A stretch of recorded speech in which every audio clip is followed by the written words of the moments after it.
O vídeo a seguir não é indicado para quem é idiota e acredita na Terra plana.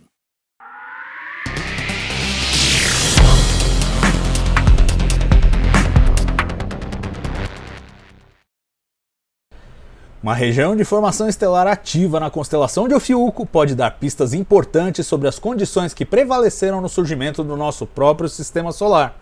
É o que diz um novo estudo publicado por um trio de pesquisadores ligados a instituições nos Estados Unidos. O trabalho, publicado na Nature Astronomy, ajuda a entender como o nosso sistema se tornou enriquecido com elementos radioativos com meia-vida mais curta, algo que parece ter tido a ver com a detonação de uma supernova próxima ou com os ventos estelares de um tipo específico de estrela massiva.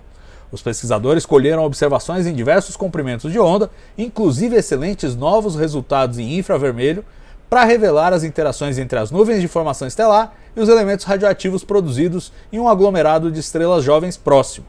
A principal referência foi a presença de alumínio 26, e o resultado indica que supernovas são a fonte mais provável desses elementos nas nuvens formadoras de estrelas, e a chance de que tenham sido múltiplas detonações é de 68%. E o que é mais interessante é que não há nada de especial sobre aquela região em Ofiuco. Trata-se de uma configuração típica, relevante apenas pela facilidade maior que temos para observá-la. Isso indica que esse esquema de enriquecimento com elementos radioativos de vida curta deve ser comum em processos de formação estelar e planetária por toda a galáxia. Cássio, bom, primeiro é o seguinte, valida mais uma vez a velha frase do Carl Sagan, né? Que somos feitos de star stuff, né? Material de estrelas, poeira de estrelas, como se... Pois é.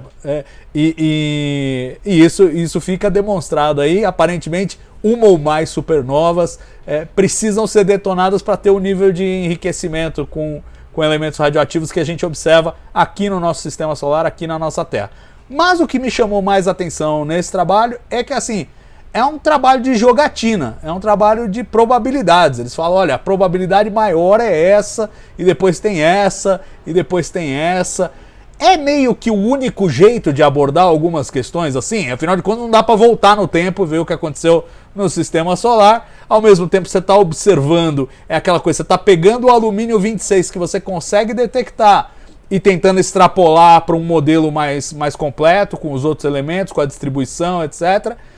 Então é meio que foi mais ou menos assim, né? Me lembra um pouco a história de reconstrução da história da Via Láctea, né? Que a gente vê os caras tentando recriar as colisões anteriores e tal, mas sempre tem um limite para o quanto que você pode fazer.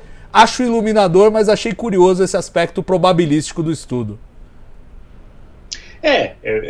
Mais ou menos por aí mesmo, quando você está falando principalmente na situação do sistema solar, né? Porque o sistema solar, a gente sempre se pergunta onde foi que o Sol se formou, onde o sistema solar, né? Qual era o aglomerado que o Sol fazia parte e que deu origem aí ao nosso sistema solar, porque a gente não consegue encontrar, o Sol não tem uma companheira, né?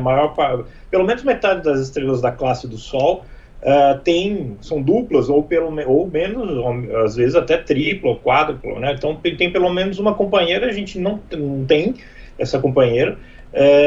Não temos aí uma evidência de um aglomerado do qual a gente pode ter migrado.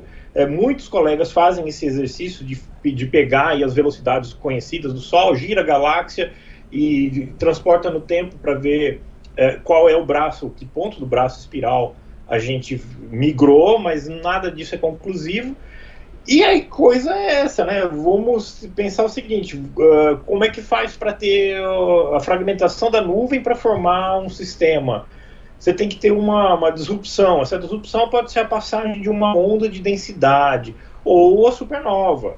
E nesse caso aí, né, vendo a abundância desses elementos, o alumínio 26 que é produzido nas explosões de supernova, você começa a ver que precisaria de alguns eventos, né? Então, e quantos eventos desse você pode ter numa nuvem como o Ofiuco, por exemplo, que é uma nuvem típica que você estava mencionando. E entra nessa questão das probabilidades. Aí realmente a gente tem um modelo e a gente, para fazer esse modelo rodar de novo na coordenada do tempo, a gente vai ter que jogar com as possibilidades e jogar com as probabilidades. supernovas, né, a gente sabe que na galáxia é em torno de 1 por ano, se não me engano, mas é o fato que a gente não consegue enxergar por causa da poeira que tem aí, mas na mesma nuvem ter 1 por ano é muito difícil. Então teria que ter vários processos acontecendo, uma nuvem muito maior para que tenha uma probabilidade desse evento acontecer.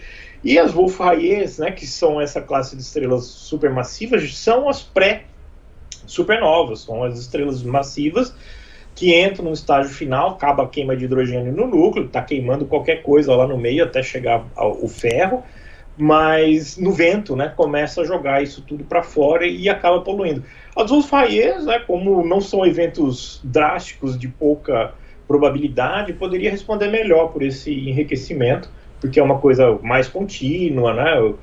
Inclusive Wolf-Rayet podem colher tanto a ponto de não chegar a ter o evento de supernova, mas a ideia que se caminha vai ser, quando se fala do Sol, encaixar as melhores probabilidades de cada pedacinho da teoria. E, inclusive, ainda fazer o exercício de voltar no tempo para ver da onde, que braço espiral, que ponto do braço espiral nós partimos para procurar quem que estava ali naquele momento.